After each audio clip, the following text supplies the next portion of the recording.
अभी भी जो सोशल डिस्टेंसिंग का बात है या मास्क का व्यवहार, वो वैक्सीनेशन लेने के बाद वो छोड़ने का मतलब उनका प्रैक्टिस नहीं दिख रहा है। तो वैक्सीन सिर्फ अकेला काम नहीं करेगा, उसके साथ जो कोविड अप्रोप्रिएट बिहेवियर्स हैं उसको भी हमको कंटिन्यू करना पड़ेगा। ये हमको अपना व्यवहार में लाना पड़ेगा। और साथ ही साथ जो वैक्सीन का जो रफ्तार का बात कर रहे हैं, बहुत सारे लोग हम देख रहे हैं, अभी गांव से भी लोग वैक्सीनेशन की तरफ इच्छुक हो रहे हैं। ये एक अच्छा साइन है अभी हमारे लिए। और लगभग पटना में जिस तरह से हम विगत दिनों में देखे थे दूसरे लहर में, जिस तरह से शायद वो दिन हमको देखने को ना मिले, इसलिए सारे लोग शायद जागरूक हैं। वैक्सीनेशन की तरफ जो हेजिटेंसी था वो कम हो रहा है, लोग आगे आके बहुत मात्रा में बढ़ चढ़ के हिस्सा ले रहे हैं। और वैक्सीनेशन सारे अब सेंटर्स देखेंगे लगभग भीड़ रहता है, उसमें लोग आ रहे हैं और ये अच्छा एक संकेत है। डॉक्टर अभिनव सिंह है, फिजिशियन एम्स पटना से, उनसे भी ज़रा बात करते हैं। सर, बेड की व्यवस्था एम्स में कर दी गई है और बहुत बढ़िया इंतज़ाम है, लेकिन हम चाहते हैं कि थर्ड वेव आए ही क्यों। ठीक है, बेड का इंतज़ाम वो अपनी जगह रहे, हॉस्पिटल का प्रारूप बड़ा होगा, ज़्यादा से ज़्यादा लोगों का इलाज होगा, उसी बेड पर किसी दूसरी बीमारी से जो जूझ रहे हैं मरीज़ उनका इलाज हो जाए, लेकिन थर्ड वेव ना आए, क्योंकि 2 वेव हम लोगों को काफ़ी डरा चुका है। अभी डॉक्टर प्रभात रंजन और मानसून मोहंती दोनों ने ये कहा, और सबसे पहले डॉक्टर प्रभात रंजन ने कहा कि नवंबर तक मान के चलिए कि ये स्पीड बढ़ेगी, गति बढ़ेगी। कितना हार्म हो सकता है, क्योंकि अगर चलिए हम वैक्सीनेट हो जाते हैं, उसके बाद भी केसेस आ रहे हैं, खांसी हो रही है, प्रेशर उतना ही है, एंजाइटी लेवल उतना ही हाई है, तो फिर कैसे हम इससे निपट पाएंगे, क्योंकि चीज़ें बिल्कुल उसी तरीके की लग रही हैं।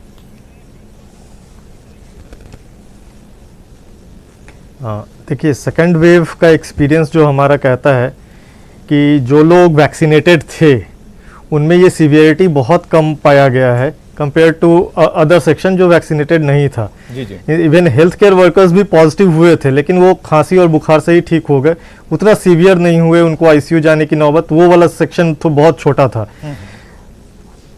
तो एज थर्ड वेव का भी सीवियरिटी अगर घटाना है, वैक्सीनेशन रखना है, लेकिन साथ में फिर वही बात है, mask, social distancing, hand hygiene. और एम्स या एक अस्पताल किसी का इलाज नहीं कर सकता है, एम्स थोड़ा समर्थन कर सकता है, लेकिन बेड लिमिटेशन हर जगह है। लेकिन हर घर में एम्स वाली सुविधा हो सकती है, बस ये 4 चीज़ आपको भी फॉलो करना है। कोई ज़रूरत नहीं पड़ेगा एम्स आने का, कोई ज़रूरत नहीं होगी। जो सीवियर लोग होंगे वो आएंगे एम्स या किसी भी अस्पताल में। हमारे पास रिसोर्स लिमिटेड कंट्री है, ये हमको मान के चलना पड़ेगा।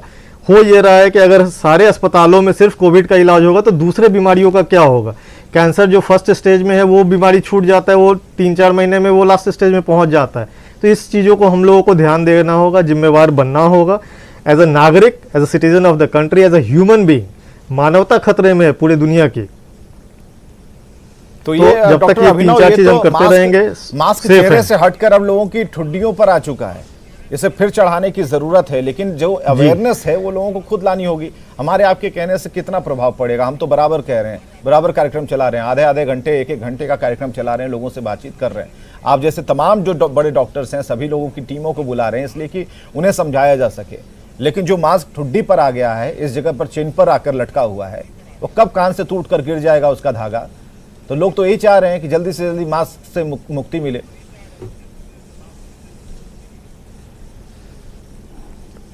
मास्क तो अभी हमारे ज़िंदगी का एक हिस्सा बन के रहेगा और लंबे समय तक रहेगा, इसके लिए हमें मेंटली प्रिपेयर्ड रहना चाहिए।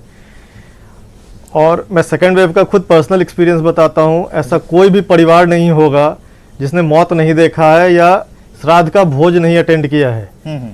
फिर भी लोग अगर गैर जिम्मेवार हैं तो ये हमें खुद इंट्रोस्पेक्ट करना होगा, आत्मचिंतन करना पड़ेगा कि हम समाज को किधर ले जा रहे हैं। डॉक्टर क्या प्रभात, हमारे गैर जिम्मेवार, मुझे नहीं हुआ इसका मतलब ये तो नहीं है कि मैं अपने घर के लोगों को नहीं कर सकता हूँ। मैं सिंगल मोस्ट इम्पॉर्टेंट फैक्टर जो है इसको स्प्रेड को रोकने का, वो मास्क है। यूएसए ने गलती की, उन्होंने पोस्ट वैक्सीनेशन लोगों को उनकी इच्छा के हिसाब से मास्क लगाना या नहीं लगाना इस पे लिबरलाइज कर दिया। लेकिन अब सीडीसी ने लास्ट वीक वापस ब्रिंग बैक किया है, अपनी गलती को माना है और पोस्ट वैक्सीनेशन वाले लोगों को भी कंपलसरी किया है इंडोर में और वैसे जगहों पे कि जहां आपको मास्क लगा के ही जाना है। सो मास्क बहुत ही इम्पॉर्टेंट है, आपके 90% स्प्रेड को ख़त्म करता है। दूसरा सबसे इम्पॉर्टेंट बात है, मैं वैक्सीनेटेड हूँ या पोस्ट कोविड मेरा कोविड आईजीजी ज़्यादा है, तो मेरे को इन्फेक्शन आया, मेरे को डिजीज नहीं हुआ, यदि मैं मास्क नहीं लगाऊंगा तो वो इन्फेक्शन मैं दूसरे को दे रहा हूँ, सोसाइटी को दे रहा हूँ। तो मास्क सिर्फ आपको नहीं बचाता, सोसाइटी को भी बचाता है। ये याद रखना लोगों को ज़्यादा इम्पोर्टेंट है। बिल्कुल, सोसाइटी को बचाने के लिए, समाज को बचाने के लिए और खुद की भी जागरूकता इससे साफ तौर पर दिखती है। इसका मतलब अगर आपका जो मास्क अगर ठुड्डी पर है तो समझिए कि अपने घर वालों को तो आप कर ही रहे हैं संक्रमित, बाहर में भी आपके जो चांसेस हैं होने के और किसी को देने के, दोनों ही बढ़ जाते हैं। हमारे साथ डॉक्टर नीता केवलानी हैं, उनसे भी बात करते हैं, शिशु रोग विशेषज्ञ हैं। थर्ड वेव की चर्चा जब जब होती है बच्चों के चेहरे दिमाग में आने लगते हैं कि अगर बच्चों को हुआ तो फिर कैसे संभाल पाएंगे। तो डॉक्टर नीता, ये जो अभी ज़रूरी बातें हम लोग कर रहे हैं, खासकर गाइडलाइंस के पालन को लेकर, और जो डेटा है वो डेटा अभी डरा रहा है। हालांकि डॉक्टर प्रभात की बात फिर हम कोट करना चाहेंगे कि यहाँ पर नवंबर, अक्टूबर और नवंबर का जो महीना होगा फिर वहां से एक रफ्तार हमें देखने को मिलेगी, लेकिन वो कितना असरदार होगा ये बात की बात है। लेकिन बच्चों को लेकर डर मन में जरूर है। मैं इस पे यही कहना चाहूँगी कि बच्चों को कोविड बड़ों से होता है, और जो मेरे तीनों कलीग्स अभी एम्फसाइज कर रहे हैं, अगर बड़े संभल के चलेंगे तो वो ये बीमारी बच्चों को ट्रांसमिट नहीं करेंगे। जी जी, हम ये देख रहे हैं एज अ पीडियाट्रिशियन, पिछले महीने एंड ऑफ जून मिड जुलाई तक मैंने कम से कम 5 पोस्ट कोविड केसेस हम लोगों ने बचाए।